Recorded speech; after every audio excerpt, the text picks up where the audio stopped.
tuning in today. Today I'm sharing some of my favorite travel websites.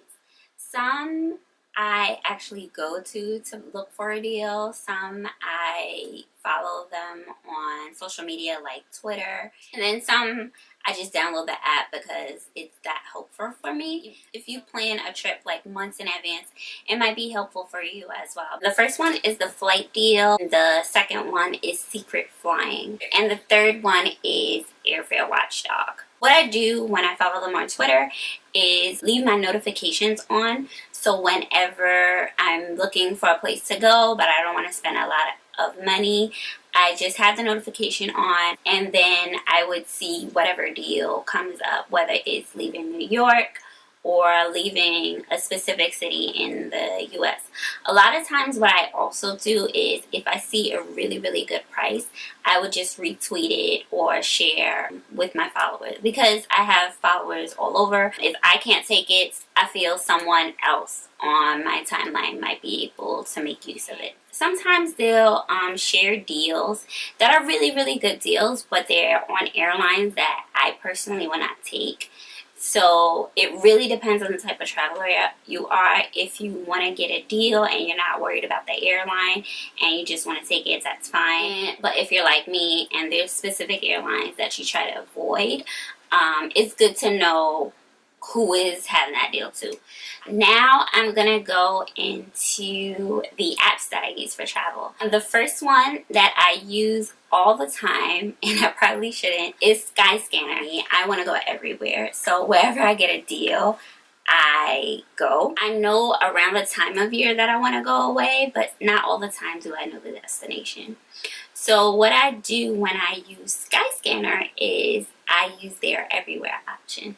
So a good thing about the everywhere option is you would put in specific dates that you want to travel, whether it's an extended weekend or a week-long trip, or however the length of trip that you want to take is. So you'll put your airport code or wherever you're departing from and use that everywhere option.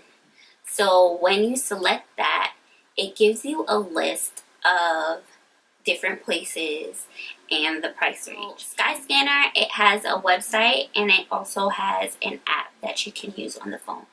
The next app that I use is called Kayak. Kayak is similar to Skyscanner, but a little bit different because it doesn't have the everywhere option. Kayak, as well as Skyscanner, has the option for you to book hotels or search for good deals on hotels and share it with friends. You can also look for flights from one city to the other, and it will give you a price of different flights that are available depending on a date. A feature that they have is whether you should buy it now or you should wait till the price goes lower, which is really cool. Another thing that I use Kayak for is to actually send my itinerary there. So if I book a flight or I book a hotel, I would email it, and then I would have details about my flight and my hotel. So if sometimes I would get an alert on my phone through Kayak saying this is the gate for your flight, or if the gate changes, I'll get an alert on my phone saying that the gate changed. Kayak, they also have this cute option, and it would tell you current trips, and it also gives you a list of past trips. So it would show how many countries you've been to, how many miles you've flown, how many times around the world that you've been. And I thought that was really cute. The next app / website that I use is Expedia. One thing that I like with Expedia is you'll get points for the amount of money you spend on hotel stays, on activities, on flights if you purchase flights through there. You accumulate those points, but the points also turn into cash. So sometimes you'll get dollars off for hotels. I do look at Expedia for hotel deals, but I also see if the price is the same or different on that specific hotel's website. I'm a Marriott Rewards member, so I'm not going to book a night at the Marriott on Expedia because I'm not going to get my points that way. Learn that the hard way. The next app that I absolutely love especially when coming from an international trip, is the mobile passport app. This is an app that I do not hear a lot of people talk about. If you cannot afford global entry, you don't have global entry, and you're like a US citizen, get the mobile passport app. It will save you so much time when coming back from an international trip. It's not available at every airport, so I suggest you go on their website to see if it's available at your airport. The customs form that they give you on the plane before you land, or even the machines that they have in the airport, you do not have to fill that out. Scan your passport, take a picture of yourself, or fill out the information. If you can't scan your passport, click yes or no to the 10 or 20 questions that they ask. Submit. You get a barcode. You place the barcode on the scanner, and you're out of the airport in less than 10 minutes. The next app that I use, and I sometimes go on their website, is TravelZoo. I really like TravelZoo when it comes to finding some hotel deals. I was able to get a really, really good price for the all-inclusives that I stayed in Cancun, as well as a really good price for the hotel that I stayed in Puerto Rico through TravelZoo. Sometimes they'll have some activities that are available within the city or state. So you'll see things for tours within Europe and Africa and Asia. Sometimes you'll see local things to do and see. Another app that I've used periodically is Airbnb. I generally do not stay in an Airbnb. I like to stay in a hotels. There's just something about a hotel that I like. But I have used Airbnb for lodging in Cuba, as well as use Airbnb experiences doing a photo shoot in Paris. I had the best experience. Another app that I love, love, love, love, love, especially if I'm visiting a city in Europe and I have limited time, is the Visit a City app. I have not talked about this on the blog, but I used the Visit a City app when I was in Barcelona.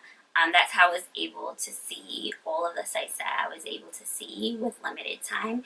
So what you can do is you can either go on their website or download the app and tell them the amount of time that you're going to be in the city, and they'll give you like top things to do or essentials or X city in a day. And you can add activities, you can delete activities, and you can make your own itinerary for it. They don't have a lot of US cities, but they do have some US cities like things to do. You can book tours and things like that if you want to through their website or through the app, but you don't have to. You can purchase it separately if you want to. Another travel related site that I like to go to is TripAdvisor. I usually read restaurant reviews or hotel reviews. I like to read the good reviews and the bad reviews and see the restaurant or the hotel's response to the customer. Another app that I absolutely love is Google Maps. I will pinpoint a specific destination and expand it to whatever other region and use the map either for walking or for driving. Believe it or not, I used that for the first time when I was in Paris. I downloaded the offline map for Paris. I used my headphones, and when I was walking around, I was able to go from place to place without any issues. The last app that I use and love when it comes to travel is the Google Translate app, especially if I'm going to a country where I don't know the language. It has been helpful in more ways than one. And if you plan on going somewhere and you don't speak the language and you want to have some kind of words or special phrases that you want to say or know before you go, or even while you're there, definitely get the Google Translate app. So those are my favorite travel websites and travel apps that I use. If you use any travel apps or travel websites, let me know which one you use in the comment section. Thank you so much for watching, and I will see you guys in the next one. Bye!